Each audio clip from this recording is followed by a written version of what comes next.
Everybody, hey, it's Cowboy Mike with the Cowboy Mike Poker C-Log. I haven't done one in about a month, and this one is going to be very interesting.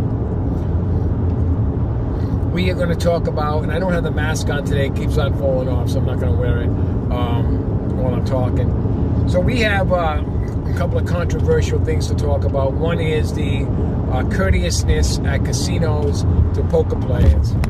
We know that slot players, men and women, get treated like kings and queens at the slot machine. They get the better water, they get the service with a smile, but poker players seem, the ones I've talked to, and a lot of them, we don't get the service with a smile at certain casinos. We don't get the dealer smile or the floor ruling with a smile. We get someone who comes over and tries to give you a warning or a penalty, or gives you a warning and tells you you're going to get a penalty for doing this or for that, and they don't smile, and they don't do it in fun. They do it like, oh my God, it's like I'm Hitler and you're going to get paid for this.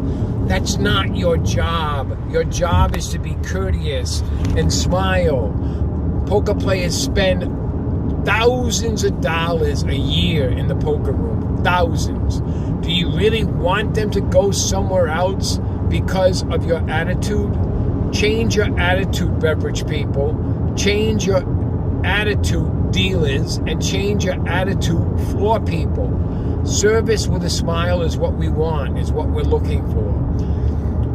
Now, another controversial subject is calling an all-in with one chip and then have it rude that you just called the bet, the $5 that was put in as the all-in. So, a hypothetical situation. Player goes all in and declares all in and doesn't put all the chips in but throws a $5 chip in. Player who decides to call throws a $5 chip in, and the floor comes over and rules that the player that made the call doesn't have to call the entire bet of the all-in. He's just calling the $5. That is the most ludicrous thing that I have ever heard in my life. And the other thing is, too, is you take these dealers and you make them floors. Please educate them on not only etiquette to players, but also how to respond and how to resolve situations and make the correct ruling. Not just make the ruling because they're a floor and they can. Look it up. Take the time to look in the book, whether it be BALLYS or Foxwoods or Mohegan. Look at your rule book before you make a decision. And half of them don't. And I've seen this time and time again at Encore, at Foxwoods, and other places where they make the wrong ruling and it's too late. They come back and apologize later, but it's too late.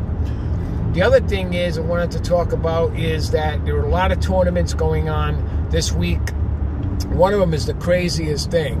And I know they've done it before, but I don't think they did it a week away.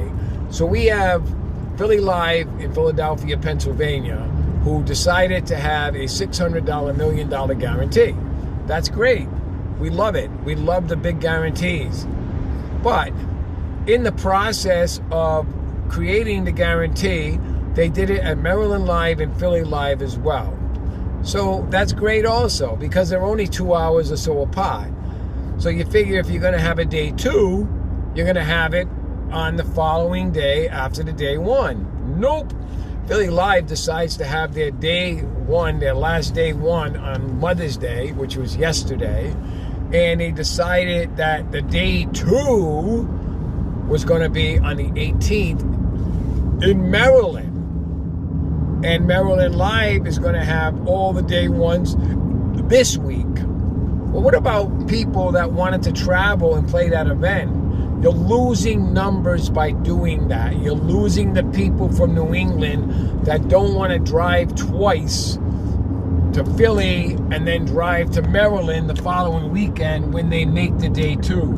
It makes no geological or demographic sense to do that. It just encourages people in your area to play the tournament, But the people in New England and New York and the people that have to travel twice, it does not encourage us. Because I was going to go to Philly Live until I found out that the day 2 was the following week in Maryland and not even in Philly, which means I would have to travel again to Maryland or fly into Maryland. So that makes no sense at all to me. The other thing is Henden Mob. Poker players want to see their name in lights. They want to see their name in Henden Mob. They want to see their stats. Who doesn't understand that? Almost every casino, except for a minor few, which can't even give a legitimate reason or excuse why. I think it's laziness on their part. They don't have anybody to do it. Hire somebody, pay them, give them a buy-in, let them do it for you, because it means a lot to poker players, and it decreases your player number by about 25 to 30%. So, Mohegan Sun, if you're listening, you are the biggest violator of this. You do not report to Henden Mob, and I have heard this by many players who will not go there. Unless you're having a big event, they just won't go there to play that event because they don't get reported to Henden Mob. So maybe, you're going to start thinking about that, and why wouldn't you want to do it? You could have a sheet at the cashier when people cash out, and a simple sheet that says, I do not want my name reported. Simple as that. And everybody that wants their name reported, you put it on. When you have a big event, you always have that disclaimer that people are going to be filmed and please sign this and that. So why can't you do the same thing with Henden Mob? I mean, do we have to go all the way to the top of everybody's boss to get this done? Because this is something that is very important to poker players. I mean, jockeys, they have their name, obviously, on the top of the leaderboard. The horse that won, the fisherman that won the bass tournament. It's important for us to know who won the tournament and how they're doing, how we're doing against our friends, etc., etc., etc. So we are going to switch topics now, and we are going to, one other thing. Live casino has been approved in New Hampshire, in Rochester, or whatever it is, not far from Salem, New Hampshire, for a live casino, which they've taken another casino, I guess, and they're going to reconstruct it and make it into a live casino. So that will be part of the live, Philly Live, Maryland Live. So hopefully they'll have tournaments there. Also, the Nash has lowered their rake. For anybody who was going up there, don't want to go back there because of their rake, they have lowered their rake.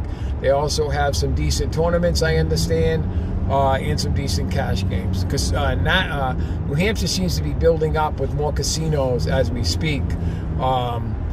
Bally's, I don't have a report on Bally's right now, except they have the new tables, the new chairs are up, and they're bringing in dealers. Apparently there is a little bit of a wait because they want to make sure we have enough of dealers there, and also that they can accommodate all the players once they do start having the promotions, because it's going to be crazy.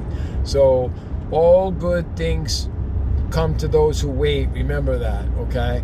The other fine piece of this blog today, the C-Log, is going to be talking about poker as a second language, and the word today we're going to talk about nuts. And what does that mean? Or the joint, what does that mean? Does anybody know? Comment below, because I'm not going to give you this today. I want your comments. I also like to know how you feel about Mohegan Sun not reporting to Henden Mob. Make your comments heard loud and clear. You can post anonymously if you'd like, but let's get the message out to Mohegan that they need to report to Henden Mob. I know quite a few players who will not play the Saturday event and will not play a couple of the other events because they do not report to Henden Mob. It's crucially important. No matter what you think, if you're not a tournament player, you don't need to comment stupid stuff. Okay, tournament players want to know where we stand in the scope of the big field. Cowboy Mike Poker. I'll see you at the table.